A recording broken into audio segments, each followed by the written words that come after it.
Howdy! My name is Nonat, and the Pathfinder 2e Remaster is either already in your hands or right around the corner, because Paizo's PDF subscribers have already been getting their PDFs. Remember, as soon as your physical copy is shipped from your subscription, you get the PDF added to your account. And I have had the pleasure of exploring and examining this freaking book, and it's awesome, y'all. There's a lot of new toys, there's a lot of new stuff to play with, but at the end of the day, it feels very much like the exact same game. You do not have to relearn this game. So, look forward to the next few weeks where I'm going to be sort of spitballing out little mini videos. You might notice this video's length is quite a bit shorter than my usual stuff. You'll also notice I don't usually post on Tuesdays, but that's because there's a lot of small new snippets of information in this game that I want to share with you that I'm super excited about, that a lot of people, especially if they're not super digging deep into all the updates and everything Paizo releases, they might not know about the remaster and these new changes, such as today's topic, the 3 brand new damage types being added to Pathfinder 2e. So, leave a like on the video and subscribe to the channel if you haven't already, and let's jump into these fancy new damage types. So most of the damage types you're used to are still in the game. Bludgeoning, piercing, slashing, poison, mental, bleed, precision, all the different energies from fire to sonic, that's all there. But like I said, there's 3 new types, 2 of which are brand new energy damage types, and those are Vitality and Void. These are replacing the holy and unholy damage types of Pathfinder 2e's original version. Real quick, future Nonat here, I'm an idiot. They didn't remove holy and unholy, they removed positive damage and negative damage specifically. Those were the 2 that were removed from the game, not holy and unholy. Those are still in the game, just in a slightly different way.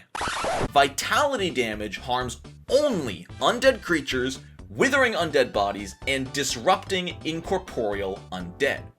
Void damage saps life, damaging only living creatures. This is now very clear. If you're fighting undead, you want to use vitality damage if you have access to it. If you're fighting the living, for any reason, there's a lot of living creatures out there, void damage will always be a good call because you can almost guarantee they will not resist it. That's what's so fascinating about void, and I think is going to make it a very rare damage type, but a very useful one. I think you will be hard-pressed to find any living creature outside of maybe a necromancer who will resist any kind of void damage. If they're biological, they're living, and they've got blood flowing through their veins, they are probably weak to void. I think this also means, even though it doesn't say it outright, that constructs are probably going to be immune to both vitality and void damage. Since they are neither living or undead, vitality damage harms only the undead. Constructs aren't undead. Void damage only damages living creatures. Constructs are not living. So I assume that maybe they'll be on updated stat blocks, but in case you're not buying the new bestiaries and maybe you're only picking up the player core, as a GM, I would waver on the side of neither of these damage types hurt construct type creatures. Now, on to the third and much bigger, more impactful damage type, spirit damage. This is fascinating strictly from the way it is explained in the book. Directly affecting the spiritual essence of a creature, spirit damage can damage a target projecting its consciousness or possessing another creature, even if the target's body is elsewhere. The possessed creature isn't harmed by the blast. Now note this says possessing and not controlling. Those are 2 very different effects, but if a ghost or a spirit is currently possessing an innocent townsperson, the GM has that classic case of you must kill the level 0 peasant if you want to hurt the ghost. Well now, if you've got access to spirit damage, you can be like, bet, boom, start hurting just the ghost. The citizen, the civilian is completely fine, and I think that is such a cool aspect. And even if you're not hurting something possessing them, spirit damage does not harm the body. You are directly hurting their soul, which you can apparently kill somebody by damaging their soul enough. I guess it's like a different organ, as it were.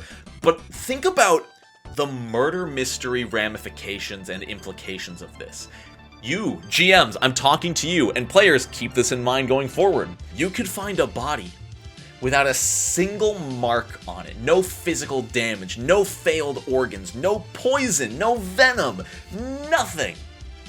Because the murderer used spirit damage and damaged their spirit beyond repair to the point where the body itself failed. I think that's awesome. GMs, have fun playing with the idea of a spirit murderer, or hell, just as a player character that sounds cool. Like some weird character like who has taken a vow to never physically harm a person, but just rips their spirits to shreds. I love that. Spirit damage is going to be very common on clerics, and this is because of the new sanctification system, which, if you're unaware, most clerics will claim and sanctify themselves as holy or unholy. So especially for clerics, if you are using spirit damage, chances are it is going to be either holy spirit damage or unholy spirit damage. However, it has been said that some clerics can choose to not sanctify themselves in either direction and just have purely neutral spirit damage. You know, for unbiased spirit murder. So there you go, 3 brand new damage types you can look forward to using in your Pathfinder 2 campaign.